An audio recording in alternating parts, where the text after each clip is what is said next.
नमः शिवाय। आप सभी का हमारे YouTube चैनल पर हार्दिक स्वागत है। इससे पहले का अध्याय 2 आपने हमारे चैनल पर सुना। आज दसपान कीजिए सावन मास मातम्य की तीसरे अध्याय का। भोलेनाथ का सबसे प्रिय महीना सावन चल रहा है और सावन में कहा जाता है कि जो जितनी ज़्यादा पूजा करता है, जो जितने ज़्यादा श्रद्धा भगवान शिव में रखता है, तो भगवान शिव उनकी ज़रूर सुन लेते हैं। इस तीसरे अध्याय के सुनने सुनाने से पुण्य फल की प्राप्ति होती है। मन से, भाव से, प्रेम से सावन में भगवान भोलेनाथ की आराधना करें। श्रावण माह में की जाने वाली भगवान शिव की लक्ष्य पूजा का वर्णन। सनत कुमार बोले, हे भगवान, आपने श्रावण मासों का संक्षिप्त वर्णन किया है। हे स्वामिन, इससे हमारी तृप्ति नहीं हो रही है, अतः आप कृपा करके विस्तार से वर्णन करें, जिसे सुनकर हे सुरेश्वर मैं कृतकृत्य हो जाऊं। ईश्वर बोले, हे योगीश, जो बुद्धिमान नक्त व्रत के द्वारा श्रावण मास को व्यतीत करता है, वह 12 महीनों में नक्त व्रत करने के फल का भागी होता है। नक्त व्रत में दिन की समाप्ति के पूर्व सन्यासियों के लिए एवं रात्रि में गृहस्थों के लिए भोजन का विधान है। इसमें सूर्यास्त के बाद की 3 घड़ियों को छोड़कर नक्त भोजन का समय होता है। सूर्य के अस्त होने के पश्चात 3 घड़ी संध्या काल होता है। संध्या वेला में आहार, मैथुन, निद्रा और चौथा स्वाध्याय, इन चारों कर्मों का त्याग कर देना चाहिए। गृहस्थ और यति के भेद से उनकी व्यवस्था के विषय में मुझसे सुनिए। सूर्य के मंद पर जाने पर जब अपनी छाया अपने शरीर से दुगनी हो जाए, उस समय के भोजन को यति के लिए नक्त भोजन कहा गया है। रात्रि भोजन उनके लिए नक्त भोजन नहीं होता है। चारों के दृष्टिगत होने पर विद्वानों ने गृहस्थ के लिए नक्त कहा है। यति के लिए दिन के 8वें भाग के शेष रहने पर भोजन का विधान है। उसके लिए रात्रि में भोजन का निषेध किया गया है। गृहस्थ को चाहिए कि वह विधि पूर्वक रात्रि में नक्त भोजन करे और यति, विधवा तथा विदुर व्यक्ति सूर्य के रहते नक्त व्रत करे। विदुर व्यक्ति यदि पुत्रवान हो तब उसे भी रात्रि में ही नक्त व्रत करना चाहिए।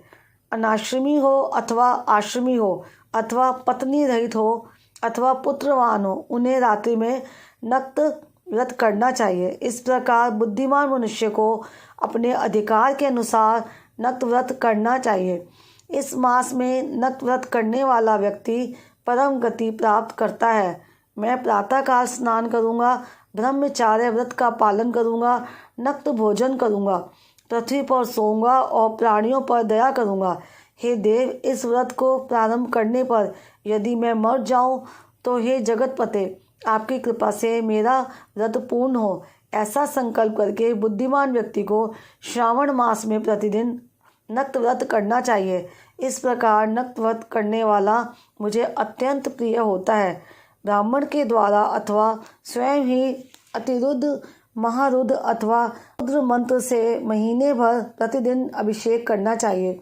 हे वत्स, मैं उस व्यक्ति पर प्रसन्न हो जाता हूँ क्योंकि मैं जलधारा से अत्यंत प्रीति रखने वाला हूँ, अथवा रुद्र मंत्र के द्वारा मेरे लिए अत्यंत प्रीतिकर होम प्रतिदिन करना चाहिए।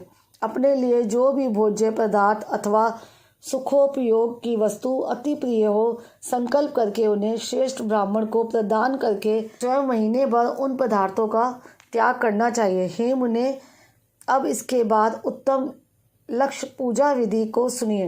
लक्ष्मी चाहने वाले अथवा शांति की इच्छा वाले मनुष्य को लक्ष्य विल्व पत्रों या लक्ष्य दूर्वा दलों से शिव की पूजा करनी चाहिए।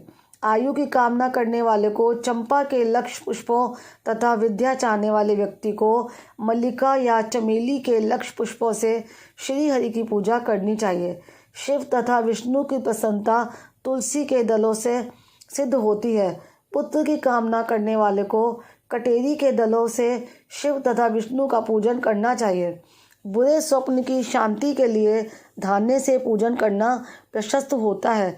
देव के समक्ष निर्मित किए गए रंगवल्ली आदि से विभिन्न रंगों से रचित स्वास्तिक और चक्र आदि से प्रभु की पूजा करनी चाहिए। इस प्रकार सभी मनोरथों की सिद्धि के लिए सभी प्रकार के पुष्पों से यदि मनुष्य लक्ष्य पूजा करे तो शिवजी प्रसन्न होंगे। तत्पश्चात उद्यापन करना चाहिए, मंडप निर्माण करना चाहिए और मंडप के त्रिभाग परिमाण में वेदिका बनानी चाहिए। तदंतर पुण्य हवचन करके आचार्य का वर्ण करना चाहिए और उस मंडप में प्रविष्ट होकर गीत तथा वाद्य के शब्दों और तीव्र वेद ध्वनि से रात्रि में जागरण करना चाहिए। वेदिका के ऊपर उत्तम लिंग तो भद्र बनाना चाहिए और उसके बीच में चावलों से सुंदर कैलाश का निर्माण करना चाहिए। उसके ऊपर तांबे का अत्यंत चमकीला तथा पंच पल्लव युक्त कलश स्थापित करना चाहिए और उसे रेशमी वस्त्र से वेष्टित कर देना चाहिए। उसके ऊपर पार्वती पति शिव की स्वर्ण में प्रतिमा स्थापित करनी चाहिए। तत्पश्चात पंचामृत पूर्वक धूप दीप तथा नैवेद्य से उस प्रतिमा की पूजा करनी चाहिए और गीत वाद्य नृत्य तथा वेद शास्त्र तथा पुराणों के पाठ के द्वारा रात्रि में जागरण करना चाहिए। इसके बाद प्रातःकाल भली भांति स्नान करके पवित्र हो जाना चाहिए और अपनी शाखा में निर्दिष्ट विधान के अनुसार वेदिका निर्माण करना चाहिए।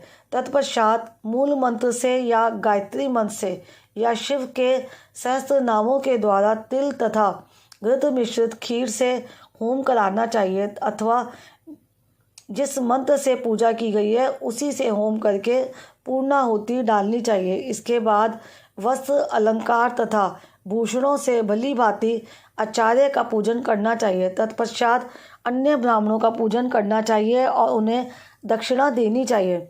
जिस जिस वस्तु से उमापति शिव की लक्ष्य पूजा की हो उसका दान करना चाहिए। स्वर्णमयी मूर्ति बनाकर शिव की पूजा करनी चाहिए। यदि दीप कर्म किया हो तो उस दीपक का दान करना चाहिए। चांदी का दीपक और स्वर्ण की वर्तिका अर्थात बत्ती बनाकर उसे भोगरथ से भरकर सभी कामनाओं और अर्थ की सिद्धि के लिए उसका दान करना चाहिए। इसके बाद प्रभु से क्षमा प्रार्थना करनी चाहिए और अंत में 100 ब्राह्मणों को भोजन कराना चाहिए। हे मुने, जो व्यक्ति इस प्रकार पूजा करता है मैं उस पर प्रसन्न होता हूँ। उसमें भी जो श्रावण मास में पूजा करता है उसका अनंत फल मिलता है। यदि अपने लिए अत्यंत प्रिय कोई वस्तु मुझे अर्पण करने के विचार से इस मास में कोई त्यागता है तो अब उसका फल सुनिए।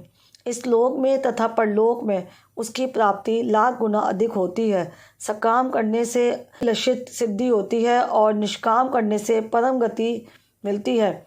इस मास में रुद्राभिषेक करने वाला मनुष्य उसके पाठ की अक्षर संख्या से एक एक अक्षर के लिए करोड़ करोड़ वर्षों तक रुद्रलोक में प्रतिष्ठा प्राप्त करता है। पंचामृत का अभिषेक करने से मनुष्य अमृतत्व प्राप्त करता है।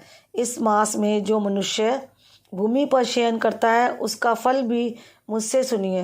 हे द्विज श्रेष्ठ, वह मनुष्य जो 9 प्रकार के रत्नों से जुड़ी हुई सुंदर वस्त्र से आच्छादित बिछे हुए कोमल गद्दे से सुशोभित देश तकियों से युक्त रम्य स्त्रियों से विभूषित रत्न निर्मित दीपों से मंडित तथा अत्यंत मृदु और गरुणाकार प्रवाल मणि निर्मित प्राप्त करता है। इस मास में ब्रह्मचार्य का पालन करने से वीर्य की दृढ़ पुष्टि होती है। बोझ बल, शरीर की दृढ़ता और जो भी धर्म के विषय में उपकारक होता है वह सब उसे प्राप्त हो जाता है।